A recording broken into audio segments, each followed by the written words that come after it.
1 tahun sudah pandemi COVID-19 melanda. Pemerintah masih bergelut dengan beragam jurus untuk mengendalikan pagebluk. Tanda-tanda pandemi berakhir masih jauh dari harapan. Dalam situasi yang serba tak pasti ini, pemerintah justru mencabut santunan sosial bagi keluarga korban COVID-19 yang meninggal dunia. Tak ayal kebijakan ini menuai kritik.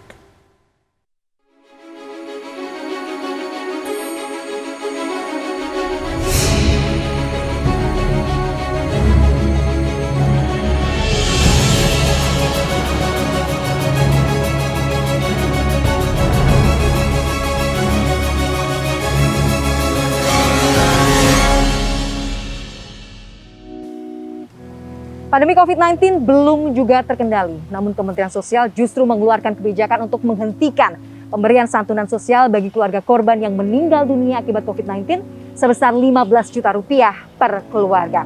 Tak ayal kebijakan ini pun menuai rasa kecewa yang mendalam, terutama bagi keluarga korban. Namun tampaknya Menteri Sosial bergeming. Risma berdalih, Kemensos tak lagi ada anggaran untuk pos itu. Surat edaran dari Dirjen Perlindungan dan Jaminan Sosial Kementerian Sosial tertanggal 18 Februari 2021 memastikan tak ada alokasi dana santunan korban COVID-19 pada 2021. Menteri Sosial Tri Risma hari ini juga mempertegas kebijakan santunan yang sebelumnya dikeluarkan adalah bentuk maladministrasi. Mestinya kalau keluarkan kebijakan seperti itu menteri.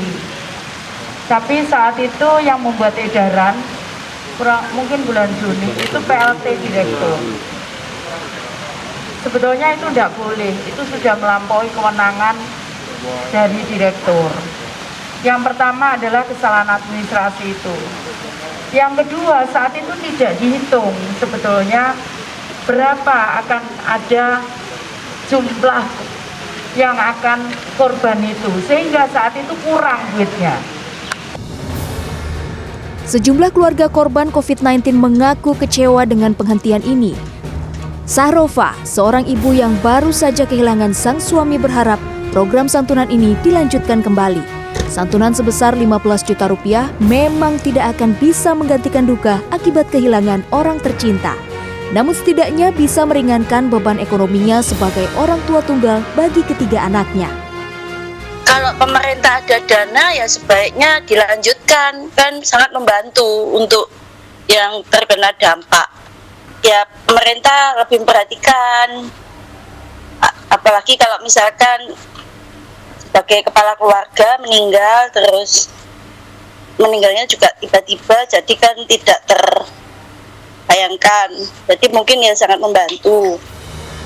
Pengamat kebijakan publik Trubus Rahardiansyah mengkritik langkah Tri Risma hari ini. Ia menilai kebijakan ini adalah bentuk ketidakmampuan pemerintah memenuhi tanggung jawab sosial atas warganya. Cabut aja surat edaran itu, karena jelas itu saya katakan surat edaran itu kan bertentangan dengan Undang-Undang 24 2007 tentang penanggulangan bencana, bertentangan juga dengan kesempatan dengan DPR, kan gitu. Itu ya ada hal yang menurut saya juga bertentangan. Kemudian juga ya bertentangan dengan ini rasa keadilan masyarakat gitu, karena itu juga dalam hal ini ya situasi COVID yang saya katakan tadi, Kepres nomor 11 tahun 2020 tentang penetapan kedaruratan kesehatan dan Kepres nomor 12 tahun 2020. Trubus menambahkan selama tahun 2020, pengeluaran untuk santunan korban COVID-19 terbilang kecil. Santunan bagi keluarga korban COVID-19 tak sampai 1% dari total anggaran pemulihan ekonomi nasional senilai 688 triliun rupiah. Bu Risma mencari solusi jalan keluar, kalau perlu malah jangan dihapus, perlu lagi malah ditambah. Minimal sama lah dengan tahun lalu, kalau perlu ditambah. Karena begini Mbak, kalau di total jumlahnya sendiri itu nggak terlalu banyak, hanya sekitar 518 miliar tahun 2020 selama 1 tahun pandemi COVID. Artinya ini hanya sekitar 0,07% dari 688 triliun anggaran pemulihan COVID. Tak ada yang tahu pasti kapan pandemi berakhir. Situasi sulit yang mendera selama setahun terakhir jelas membawa banyak duka, terutama bagi keluarga korban yang meninggal dunia akibat COVID-19. Sayangnya, pil pahit harus kembali ditelan keluarga korban akibat kebijakan baru yang dikeluarkan pemerintah.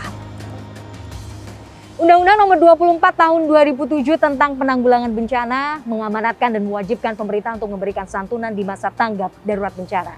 Tapi faktanya di tengah situasi pandemi yang serba tak pasti ini, pemerintah justru menghentikan atau mencabut kebijakan memberikan santunan bagi keluarga korban COVID-19 yang meninggal dunia. Hal ini seolah menjadi bukti minimnya rasa empati pemerintah dan menjadi refleksi rasa kemanusiaan yang tercederai. Tim Liputan CNN Indonesia.